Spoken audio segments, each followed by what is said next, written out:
Hey there everybody, Brian Von VA here, back at it again with another set of D&D stories, and today we're going to be covering what was the best cliffhanger session ending, part 3. This is from a game I play set in Eberron, an alternate version of Eberron where the bombs that kick off the last war were never set off. So, many countries are currently in a Cold War. A campaign lovingly named Eberron Before the Storm. Forgive me if I get some stuff wrong, I'm not super familiar with the baseline Eberron setting. The party was visiting Fairhaven in Oindar in a bid to find the mother of one of our PCs, the Tabaxi rogue druid, Whispering Winds. The thing with his mother and his bloodline is that they are seers, with 8 seeing eyes amongst select members. The more any one person possesses, the more accurate they are, and the more control they have over them. The big bad for this arc? Mazer already had 4 of the eyes, and his plan was to take both Winds and his mother's and rip their eyes out to add to his own. Ugh, gruesome. Upon arriving in Fairhaven, we almost instantly meet someone the party has a history with, except me because I was a late addition to the campaign. Someone who was previously out for the party's blood. He informed us that someone tried to buy him out to get him to kill us, but declined, as the price wasn't right. Dun dun dun dun. He also told us that he wasn't the only one. Not 5 minutes in town and we have a bounty on our heads, but we had a grace period. Nobody would go after us until 4:30. We spent the day faffing about town, stocking up on supplies. My half-drow cleric, Siel of Brom, got his mace upgraded in an awesome ritual I performed. +2, hell yeah! Our tiefling sorcerer rogue, Rishenya Justice, tried to get a magical tattoo to boost his AC. It's like 13 and we were level 12 at the time, which was unfortunately held up by Senator Armstrong attempting to kill him. Story for another day, but that guy was the best. Eventually, the party managed to find their way to the town hall. As all D&D parties do, right? Seeing as the people out for our heads could be a potential terrorist threat to the town, it seemed pertinent to inform the authorities of our situation. The authorities that happened to be a single archmage, as the others were out of the country on peacekeeping missions. We presented ourselves as the heroes of Brayland. Our home base is in Sharn. Apparently, the stories of our exploits had made it over the border. They also happened to have been heavily embellished. We were met with concern, but reluctance. But seeing as Brayland is a friend of Unduer, he thought it necessary to tell us why he was reluctant to act against terrorists.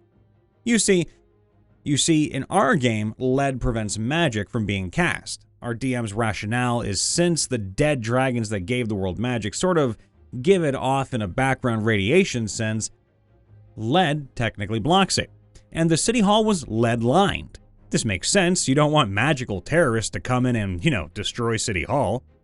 Now that's the reason on the surface, but the reason beneath the surface was quite literally beneath the surface of city hall.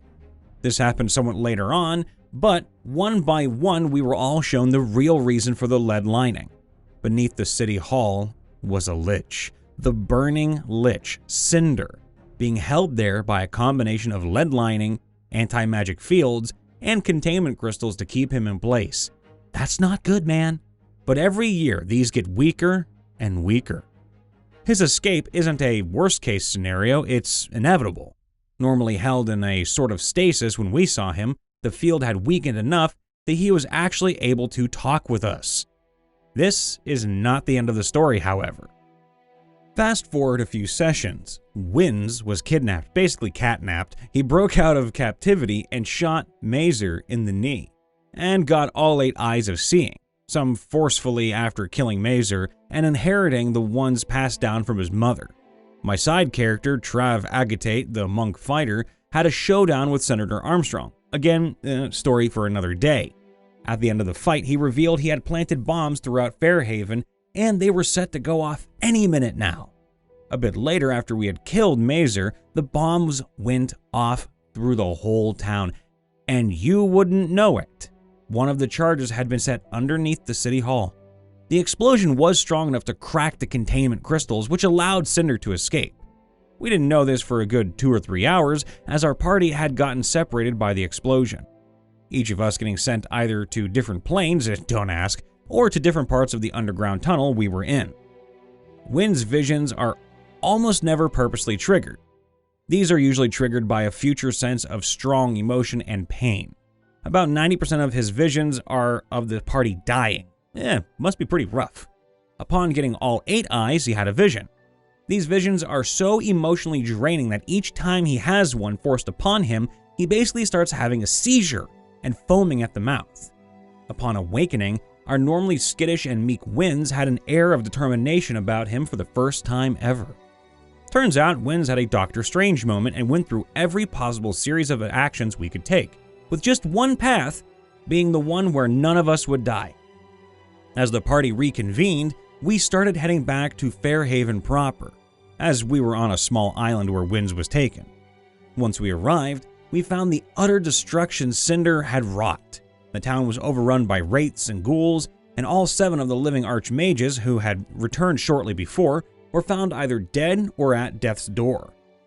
We even found the corpse of one of our players' side characters. That's pretty gruesome, man. We didn't know what we were going to do. Cinder seemed to resist anything lower than a 7th level spell. That was until Wynns revealed to us what he saw in his vision. We do have a secret weapon, in the form of our dragonborn barbarian's Vjorksen family axe, the Worm Render. It was the only weapon of sufficient magic power to make a dent in Cinder, and the only thing that could get a killing blow on the guy. For, you see, the Worm Renderer and Vjorksen, by extension, have access to the ghosts of his family, making it very powerful. And that's how the session ended. Handed the killing weapon. All we needed to do now was prepare. And if you're curious how it ended, Cinder actually broke Worm Render, and my cleric managed to forge a new one using the scraps from the old one, and the horn of our dragon friend. Through a very loose interpretation of the spell Fabricate. The new axe had a brushed metal and bone look with purple opal colors. We dubbed the new axe the Silver Scythe, as my cleric belongs to the Silver Flame. TLDR, Senator Armstrong is a terrorist who released the Lich, and our barbarian needs to kill him with the power of ghosts. Spooky, scary skeletons send shivers down my spine. I'm the DM, running for a party of 5. A Paladin of the Crown, an Arcane Trickster Rogue, a Spirit Bard, you don't hear about those too often, an Assassin Rogue, and an Evocation Wizard. The party owns a tavern, nice, and the big bad evil guy came to visit out of curiosity about a Bard contest that was going on at the moment. The PCs knew he was the bad guy though, because they did their research after his first visit to their town, during which when he wanted to see a haunted tavern and eat something normal and gave an Aristat's eye to a kid the party had adopted. The kid had lost an eye in an accident that also hurt his people. He felt a bit bad about it. As the big bad evil guy was quite handsome and had a nice voice, the wizard, who was drunk at the time, decided to hit on him. Confused and curious, the big bad agreed to meet for a quote-unquote date. Read, a nice talk over tea. They meet in a less important part of the big bad's lair and spend a few hours talking, drinking tea, and playing dragon chess. After the date, the big bad gave the wizard a modified sending stone that would allow them to send short messages. What the wizard didn't know was that this sending stone would also let the paranoid big bad spy on him. Immediately after returning, the wizard told the party what the big bad's lair looked like, gave some strategic info, and asked the party not to kill the big bad when they went to steal the MacGuffin from his lair. The big bad was understandably livid. Party also had a spy NPC near their lair, and the spy managed to temporarily impersonate one of the big bad's minions. Spy NPC got an order. If I don't manage to lure him myself, bring me the wizard. Alive. Then the big bad sent a sending to the wizard, inviting him on a second date. The party's spy NPC was literally seconds too late to warn the wizard. The second date was short. The big bad used power word kill on the wizard, then turned him into a flame skull. 2 crawling claws and a headless, handless zombie. In the morning, the players heard the deranged voice of the wizard coming from his room. "My friends, I'm back." When they opened the door, they saw the undead wizard standing there in the room. Then the session ended.